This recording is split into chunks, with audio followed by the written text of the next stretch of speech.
don't care, I'm selling tea tonight. A little extra never hurt nobody. Don't let this opportunity pass you by to make a little extra money selling TLC products. For more information, click the link below in the description box, because a little extra never hurt nobody. I know y'all been enjoying these Real Housewives of Beverly Hills reviews, but I'm here to tell you, Sutton is about to ruin the whole damn thing for me and the Funky Bunch, alongside Kyle fake phony ass. Let's talk about it.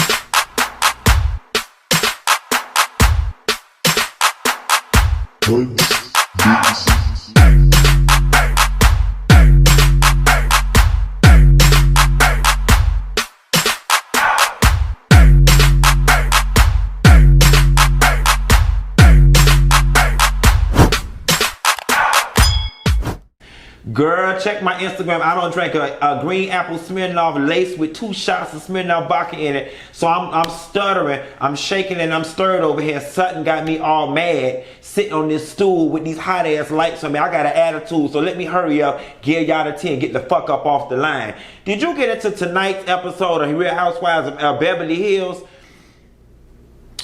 The episode opens up with Kyle coming home from filming Escape from Witch Mountain Part 9 or whatever the case may be. And since she was on that fake and phony shit, I wish she'd have stayed her ass the fucking Carolina where she came from. But nevertheless, Kyle came home to that burglarized ass house. Is it me? Or I'm surprised that Kyle's spoiled ass ain't moved out that damn house when them people burglarized and took all her damn jewelry. Now you know what? I can't, I'm cracking jokes, but I can't even get mad because I'm one of those people, I'm not gonna lie to you.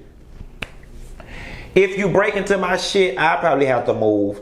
Just the level of violation that I would feel. The fact that somebody came in here without my permission and took all my diamonds and pearls, the D to the I to the A to the M, O to the N to the S to the pearls of love, okay? I would have had to move somewhere else where it was S-A-F-E, safe, bitch. Nevertheless, Kyle comes home and the shit gets started. Erika goes to vocal training, because my name is Roxy. Listen. Singing like that, y'all, bitch, it might be some hope for me. I mean, I might not headline Coachella, but bitch, I think I might have a chance at Broadway. What y'all think? Cause my name is Roxy, and I'm singing on Broadway, and that's the way I'm going to pay my bills.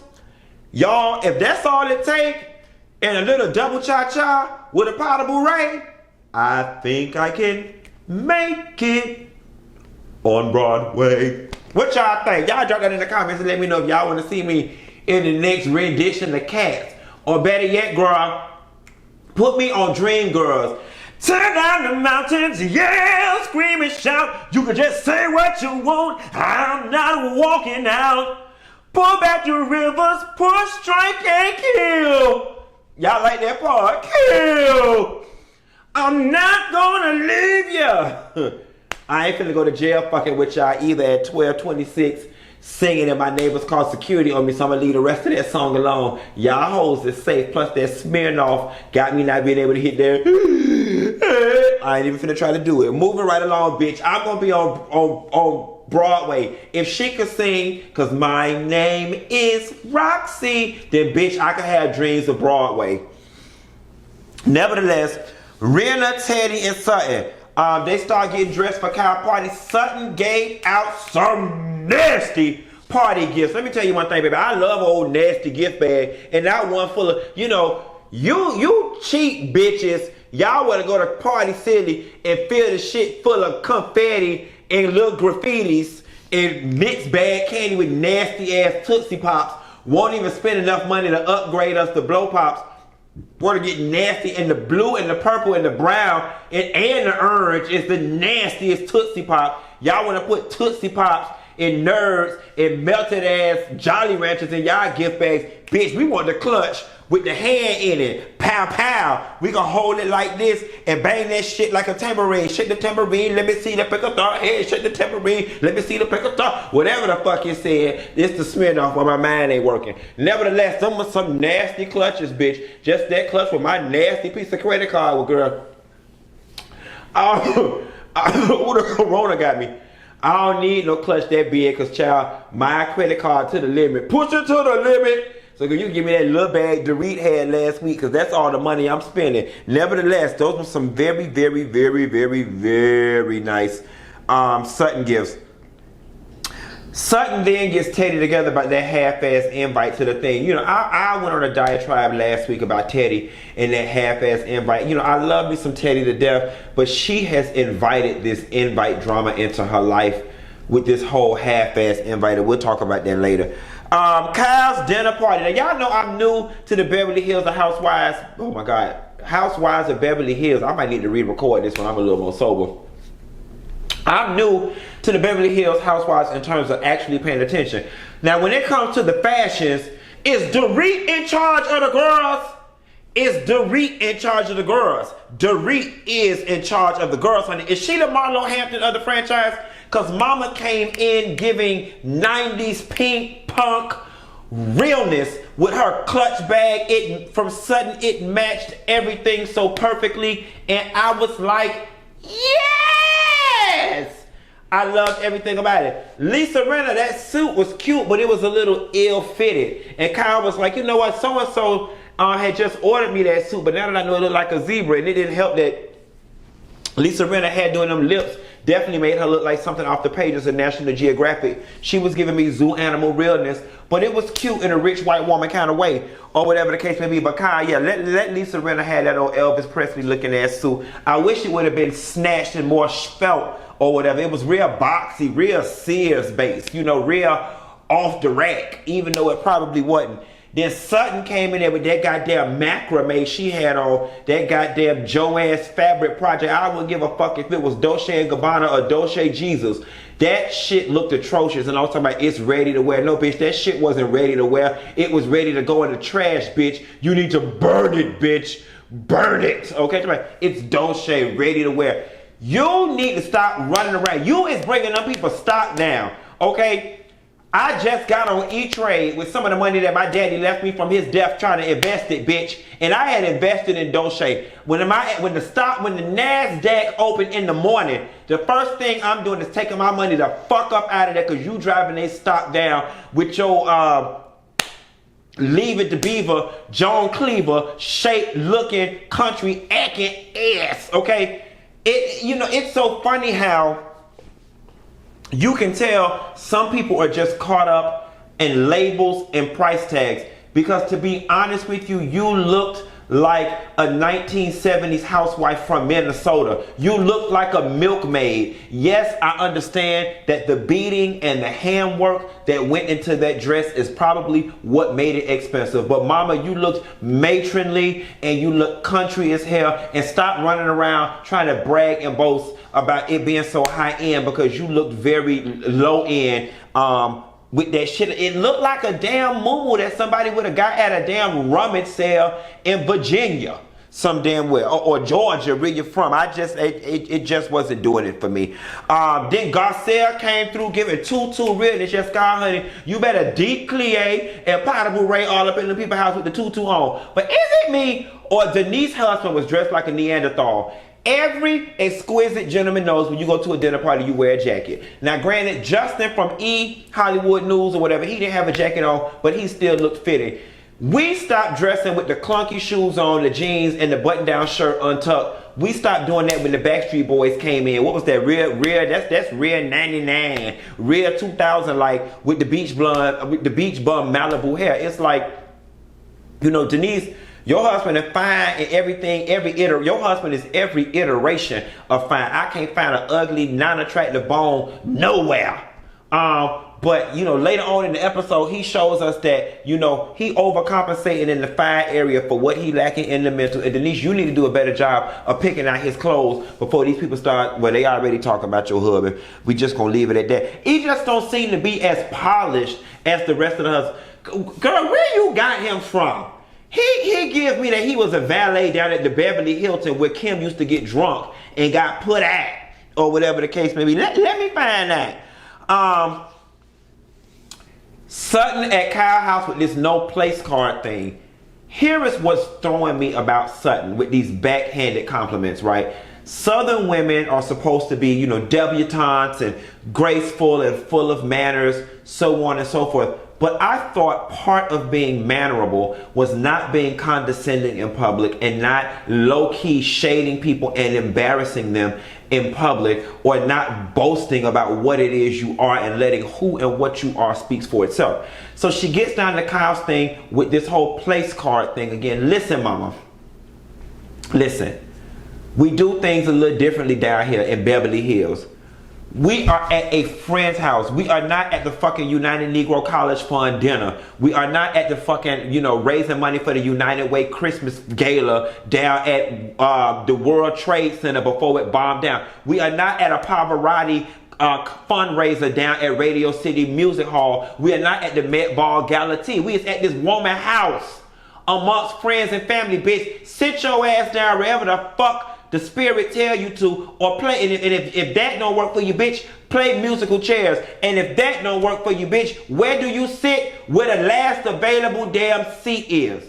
That's where you sit. Had your ass sat the fuck down with your date, instead of playing ring around the rosy with her table and throwing insults, you'd have found a comfortable place to sit. But we know production made you sit next to Teddi. We know that's what happened. Nevertheless, here you go with these place card shit. And you're talking about, you know, oh, because I don't want to be treated like mean girls. You guys be the mean girls, or whatever the case may be. Here's the thing that threw me. Oh, instead of you sitting down, you make this scene at her party.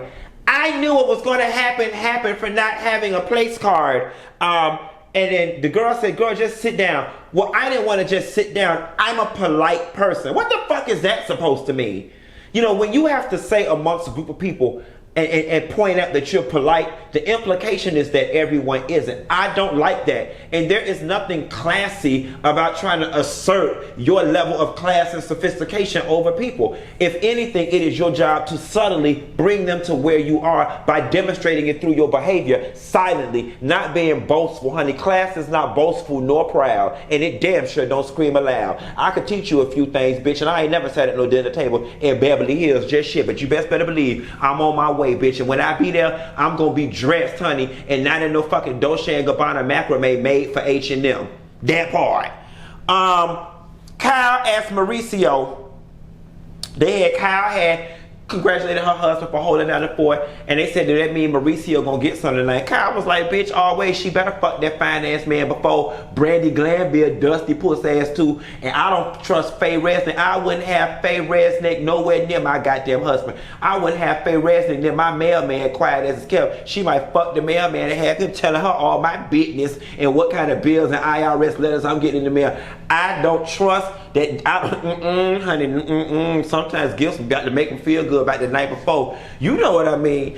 And then here goes Sutton. Oh my God, that's not dinner table talk. It's like, girl, who are you to correct people in their own house? I just don't understand why you can't let that old need to be re-dyed bun down and just have a little fun. What part of, you know, yeah, we're at dinner, but it's informal, do you not understand? Like, girl, do you not have any girlfriends?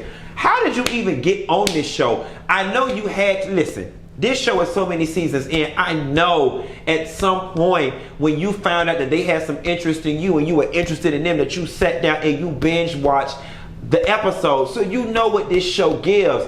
Cut the bullshit. Cut the damn bullshit. So then they play the first impression game.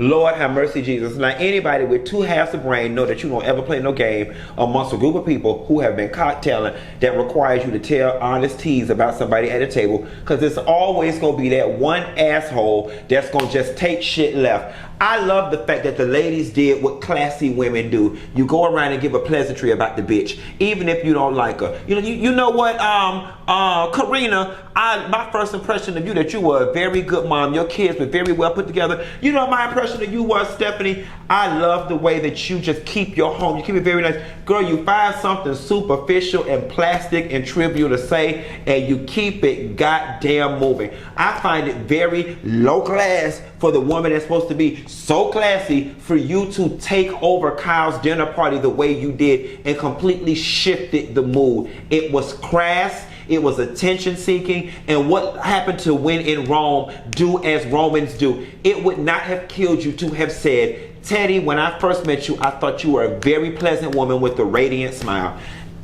And move the fuck on. It's all about timing. That was not the right place for you to do that. And then you had the nerve to talk about you didn't want to be treated like the mean girl, but that is what you have been, the mean girl, under the guise of class and social graces. I'm not here for you. I am not here for you. I am not here for you. I am not here for you. And them orthopedic ass popsicle sticks you call legs. I am not here for you. I'm about to start watching this show because of you. And I'm pretty sure your ass probably got demoted and did not get a diamond because you did not test well amongst audiences. You are a put off. You are a put off. You are a put off. You are a put off. And I'm sitting here getting upset. I'm gonna have to go to the corner store and get some Haagen-Dazs ice cream after this. It's just uncalled for. And if these women, to be quite honest, they brought you in as the rich bitch that's so fair. Like Lisa Vanderpump would have never. Lisa would have never. And that's what they did. They went out their way to trying to find a replacement for Lisa, and y'all did not. Y'all did a horrible job. Whoever the fuck cast this bitch, just like they demoted Sutton, they ass need to be demoted. I want their ass on a 90-day probation. If they sneeze too hard in the fucking office, I want them fired. Okay? Sutton was a horrible pick. She was a horrible. We don't like the bitch. We don't like her. I can sit here for the next 20 minutes and see how we do not like her. We don't like her. I don't even know them ladies, and I don't want to film with her. We don't want to film with her. Raggedy bitch. Don't fucking around and made me mad. I don't even know where I'm at in my notes now. Have you ever heard Sutton that honesty without compassion is brutality? The thing that's gagging me is you know better. Then you made Teddi cry. Teddi go outside and cry because you threw it. Oh my God, and she's pregnant. Like, well damn, bitch. Is you mad because your womb is now a crip? I'm not understanding. Why would you do that to somebody? Just steady beat it down. And the thing that makes me even more mad, anybody who's got any sort of emotional intelligence can walk into a room and understand when it comes to energy, just any level of perceptiveness, and realize that Teddi is the runt of the litter, okay? And this is not to be shady. She is the weakest energy of them all. And I'm not calling her a weak person. She is the weakest energy of them all. You picked the weakest person in the room to feed your bullshit to on a consistent basis. I'm gonna tell you who the fuck to give it to, bitch. If you bad as you say you is, if you bad as you say you is, give it to Garcelle. I'll wait. That's the dinner I want to do. Give it to Garcelle. I'll do you one better. Give it to Lisa Rinna. Better yet, call Kim ass back and give her 2 natty lights. Then give it to Kim. Kim will turn your ass every which way except loose, you bitch, you.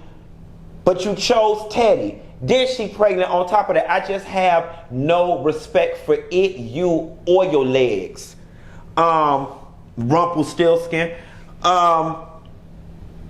So then they want to try to Teddi comes back to the table. They decide they want to incorporate the men. This where shit really go left.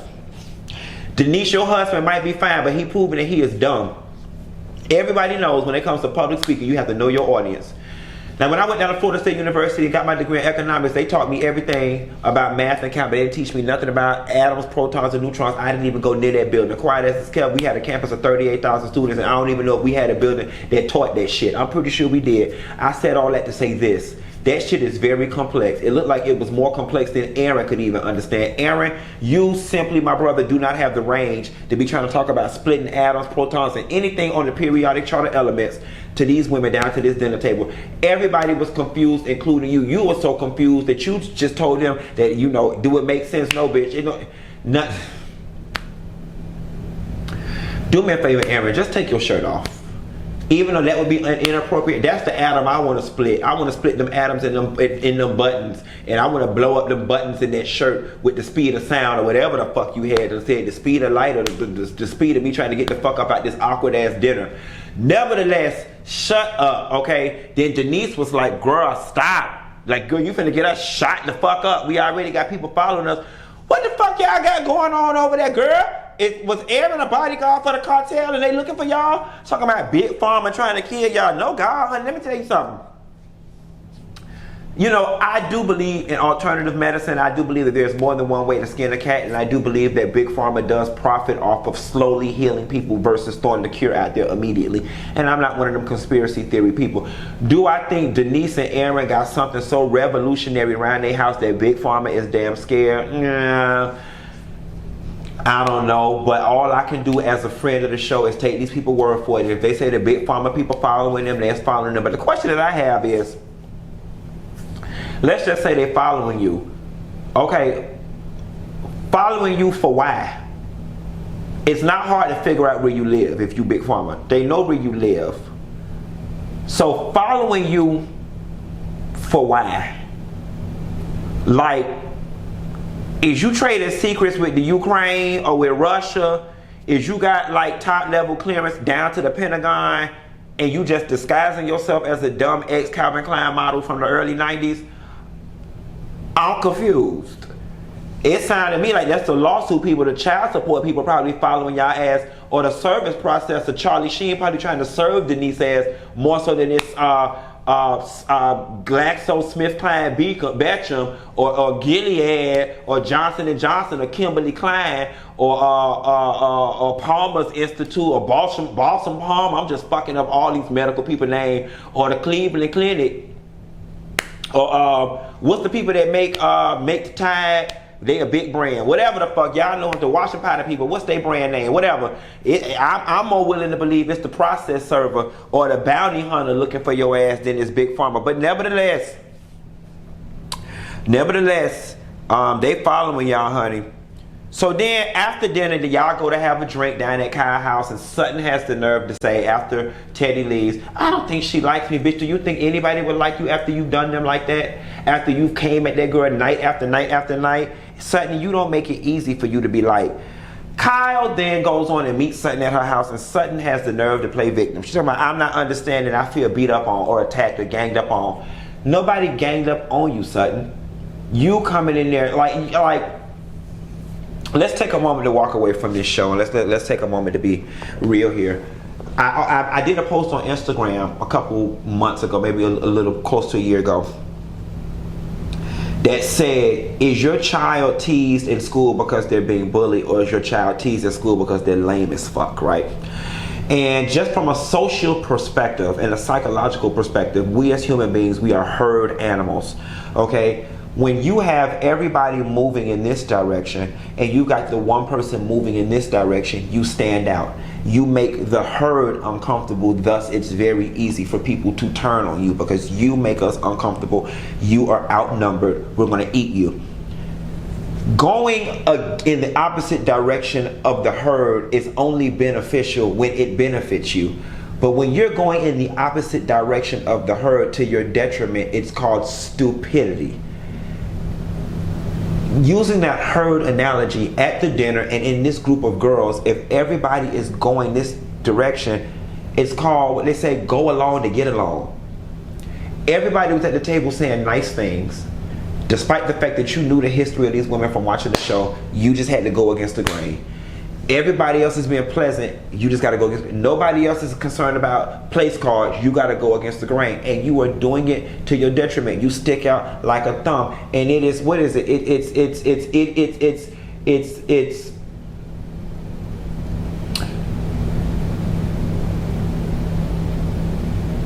It's a superiority complex wrapped in I'm being polite, or I was raised right, or I'm a classy woman.